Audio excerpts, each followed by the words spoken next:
शर्म की वजह से चला गया, छोड़ के चला गया। काफी दूर आगे गया तो उसको याद आया, अरे हम तो तलवार भूल गए। तो तलवार के लोभ में वो फिर वापस लौटा।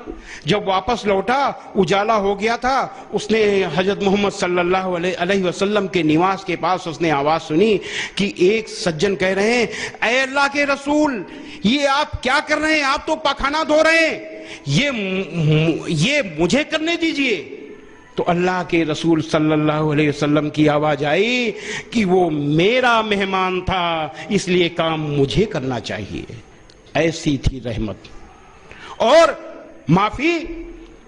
माफी का उदाहरण देते हैं, और उसके बाद जरा हम लोग अपने से तुलना करें कि हम कैसे हैं।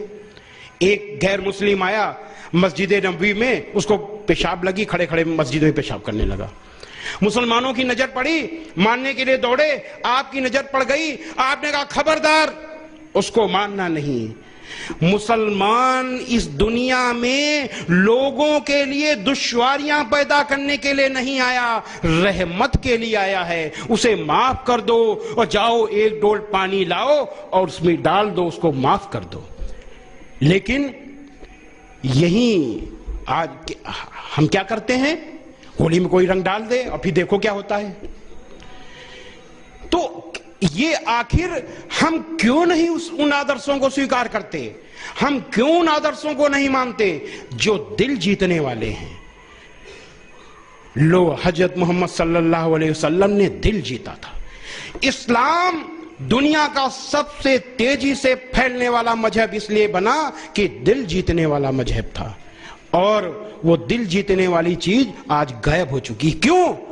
क्योंकि दुनिया के मुसलमान कुरान, हदीस और हजरत मोहम्मद सल्लल्लाहु अलैहि वसल्लम के दिखाए रास्ते से हट चुके हैं।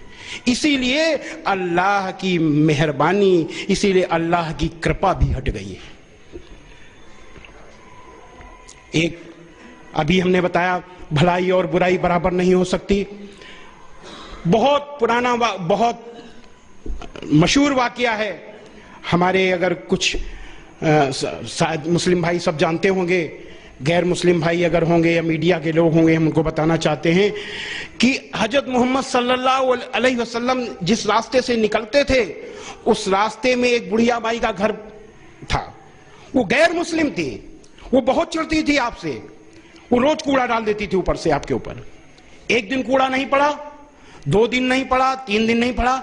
आपने सोचा बुढ़िया माई कहीं बीमार तो नहीं हो गई, तो आप बड़े संकोच में, बहुत संकोच में आप सीढ़ी चढ़ करके ऊपर गए। आपने आवाज दी, माई माई। बुढ़िया माई ने कहा, कौन? आपने कहा, मैं।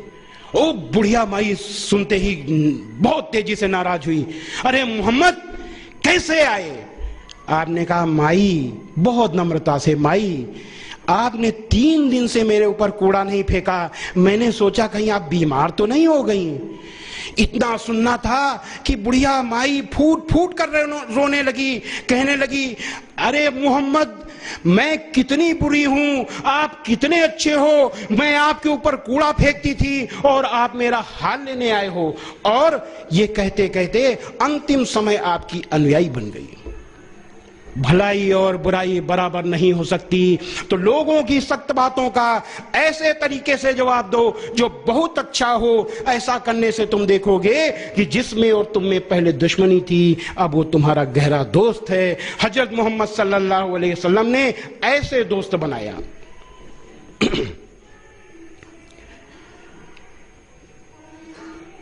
हम और आपकी शान के खिलाफ अगर कोई बात हो जाए तो 1-2 नहीं, दुनिया के लाखों मुसलमान अपनी गर्दन कटाने के लिए तैयार रहते हैं। तैयार रहते हैं कि नहीं? लेकिन आप अपनी जान देने के लिए तो तैयार हो,